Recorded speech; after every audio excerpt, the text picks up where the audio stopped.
Good evening, ladies and gentlemen, lovers and seekers, those who are lost and those who are found. Tonight we have a fragment.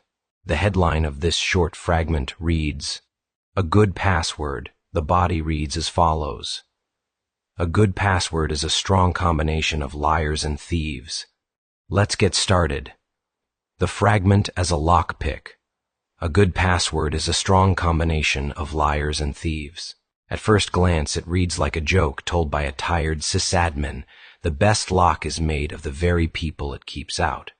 But the line is too clean to be only a joke. It is a compact moral machine. It tells the truth about security in a world where the threat is not weather or accident, but intention. A password is not primarily a string of characters. A password is a wager on human nature. It assumes there exist minds that will attempt entry without permission. It assumes there exist hands that will reach for what is not theirs. It assumes that identity can be forged, and that property can be stolen, and that the boundary between mine and yours must be actively maintained. So the fragment does not merely describe a technical best practice. It names the hidden theology of modern life. We live by locks because we live among liars and thieves. The shock is that it says something sharper. The lock must be composed of them. Not literally, of course. No one is stuffing criminals into a keyboard. The meaning is structural. The strength of a password depends on adopting the tactics and psychology of adversaries. To guard against deception, we must employ deception. To guard against theft, we must participate in a small, lawful form of theft. We take the common words, the obvious patterns, the predictable self, and we steal them away from the attacker by refusing to offer them. A good password is a crafted absence. It is the self declining to be guessed. The mathematics of suspicion security begins with a model of the enemy. That is the first principle, and it is older than computers. Every fortress is designed around the question, how would I invade this if I wanted in? The builder must become, in imagination, the invader. This is the liar and thief ingredient. In modern terms, we call it an adversary model. But under the hood, it is moral anthropology. What will a person do when they want what they cannot have? A weak password is a confession. It is the self speaking plainly into a room that contains spies. It uses a birth date, a pet, a favorite team, a child's name. Tenderness offered as an access key. It assumes the world is mostly benevolent or mostly indifferent. That assumption is the lie. The thief loves it. A strong password is a refusal of predictability. Technically, we talk about entropy, length, randomness, uniqueness. Philosophically, we are talking about irreducibility. The password must not be compressible into the attacker's expectations. It must not be the kind of thing a thief would try first, second, or 10th. It must not be the kind of truth a liar can coax out of the world. In other words, a good password is built out of the enemy's habits, but turned against them. It is their map, inverted. The liar's strength is inference. The password's strength is being uninferable. The thief's strength is reuse. One stolen key opens many doors. The password's strength is refusing reuse entirely. The math is cold, but the premise is moral. Trust is expensive, so we buy suspicion. The liar as ingredient. Why liars? Because guessing a password is, at its core, a lying act. It is the attempt to speak as someone else, to present a false identity and be accepted as true. A password is the border guard. The liar is the counterfeit passport. So a good password must anticipate impersonation. It must be built with the assumption that someone will try to wear the self like a mask. And here is the twist the fragment reveals. The self must learn the liar's art in order to resist it. Not the art of harming, but the art of not being read. The art of separating who I am from what I type. The art of refusing to make the password a diary entry. There is a moral temptation to make our keys meaningful, to encode love, memory, honor, to turn the gate into a poem. But the liar thrives on meaning because meaning is predictable. Meaning can be researched.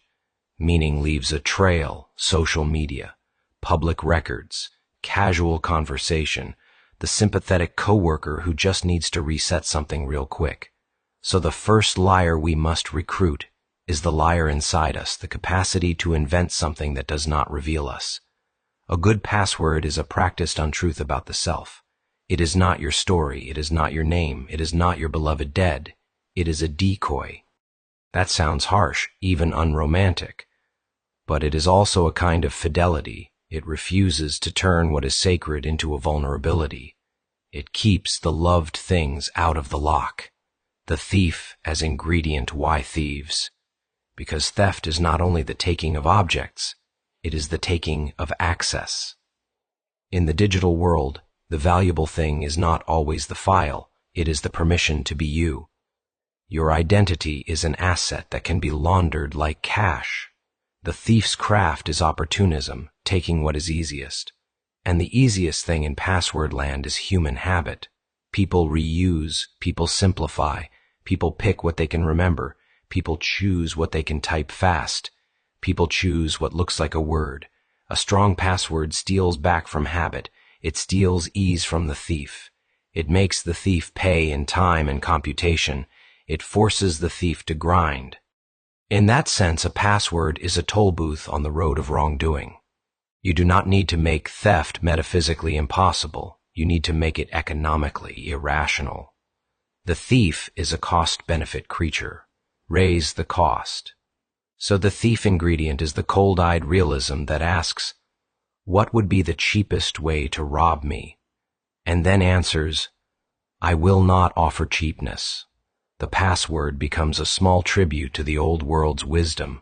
Keep your purse close in a crowd. Not because everyone is wicked, but because one wicked person is enough. The paradox of clean hands there is a moral discomfort here. It feels like contamination. To protect the good, we must borrow the methods of the bad. To keep our home safe, we must think like burglars. To keep our identity intact, we must practice a kind of self-deception. We are, in miniature, doing the enemy's work, only on our side. This is the paradox of clean hands in a dirty world. It shows up everywhere: policing, warfare, law, parenting, medicine, even friendship. How does one confront wrongdoing without becoming wrong? The fragment offers a sober answer. You cannot live as if deception and theft do not exist. Refusing to acknowledge them is not purity. It is naivete masquerading as virtue. And naivete is a gift to predators. But the line is careful. It does not say be a liar and thief. It says a good password is a combination of them. In a combination lock, the numbers are not ends, they are means. The liar and thief are not ideals, they are materials. You are building with their shape, not worshiping their spirit. There is an old principle here. The wise man studies the wolf, not to howl, but to guard the flock. Passwords as miniature social contracts. A password is a private law. It is a boundary drawn by one citizen on the frontier of the self. And like all laws, it assumes enforcement must be present, because temptation is present. This is why the fragment is quietly political. We like to pretend we live by trust, but our daily life is a web of low-grade enforcement. Locks, badges, pins, signatures, two-factor prompts prove you are not a robot. The modern person is constantly asked to testify, who are you? Are you truly you? In older villages, identity was anchored in face and voice and shared memory. Today, identity is anchored in credentials, portable, impersonable, stealable. That shift forces us into liar and thief consciousness. The world is no longer built on recognition, it is built on verification. So a good password is really a good border, and borders exist because people cross lines. The sadness is obvious, we have to live like this. The humor is also obvious. The robot wants proof that you are not a robot. It's a fine age to be alive if you enjoy absurdity. The spiritual error of easy to remember. Most people build passwords as memorial stones, easy to remember, personally meaningful, emotionally sticky. The security industry begs them not to, and most people do it anyway because humans are not primarily rational. They are creatures of fatigue. They will choose what reduces friction. So the fragment, with its bluntness, attacks the religion of convenience. Easy to remember is often easy to guess. The phrase strong combination carries an implied rebuke. Strength is not comfort. Strength is resistance. And this opens into a broader ethic. There are many gates in life that should not be opened by convenience. The gate of speech. Some words should not be easily uttered. The gate of appetite. Some hungers should not be immediately fed. The gate of outrage. Some anger should not have instant access to action. The gate of intimacy. Some closeness should not be granted by a quick charm. In each case, easy is the liar's friend and the thief's playground. So the password becomes a little discipline, a daily rehearsal of restraint. Not paranoia, restraint. The recognition that some forms of friction are protective. A lock is friction with a purpose, the better reading of combination. The word combination matters. It implies not just inclusion but arrangement. A liar alone is not sufficient. A thief alone is not sufficient. Strength comes from their interplay. What might that mean? The liar contributes unpredictability, masking, misdirection, false trails. The thief contributes opportunism, pattern exploitation, reuse, grabbing what is available. A strong password must defeat both. It must not reveal itself through meaning, defeating the liar's inference, and it must not offer itself through repetition, defeating the thief's leverage. So the combination is a two-front war. The password is built to be not guessable, resisting lies, not reusable, resisting theft, not researchable, resisting social engineering, not portable across accounts, resisting credential stuffing, not short, resisting brute force economics. The fragment does not list these because it doesn't need to. It speaks in archetypes. Liars and thieves is the human shorthand for the whole adversarial ecosystem. And that is why it lands. Everyone knows these figures. Everyone has been harmed by one or the other. The fragment compresses an entire threat model into two old words, the hidden mercy in strong locks. It is tempting to see passwords as a symptom of mistrust. That is partly true. But there is also mercy here. A strong password reduces the occasions for sin. It makes wrongdoing harder. It gives the tempted person an exit. Too much trouble. It also protects the innocent from the consequences of their own fatigue, their own forgetfulness, their own tendency to overshare. In this sense, good security is like good architecture. You design stairs so people do not fall. You design doors so fire does not spread. You design locks so casual wrongdoing does not become easy wrongdoing. The fragment's harsh words, liars and thieves, can be read as cynical, but they can also be read as compassion without illusion. It is compassion that does not require the world to be better than it is before it starts acting wisely. What the fragment finally asks a good password is a strong combination of liars and thieves. Underneath the technical surface, the line asks a deeper question.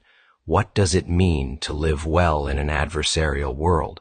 It means, at minimum, seeing clearly. It means not building your life on the assumption that nobody will ever try your door. It means refusing to turn tenderness into a key that strangers can copy. It means embracing a certain old-fashioned prudence. Keep some things private, not because you are ashamed, but because they are yours. And it means accepting the paradox. The good must sometimes learn the patterns of the bad, not to imitate them, but to deny them purchase. So the password becomes a small moral emblem for modernity. Innocence cannot remain unguarded, and virtue cannot afford to be stupid. The lock is not a celebration of thieves. It is a confession that thieves exist. The decoy is not a love of lying, it is a refusal to be exploited. A good password, then, is not merely a string, it is a stance. It says, I know what the world contains. I will not pretend otherwise. I will keep what is mine, and I will not make it easy for the liar to wear my face or the thief to walk out with my name.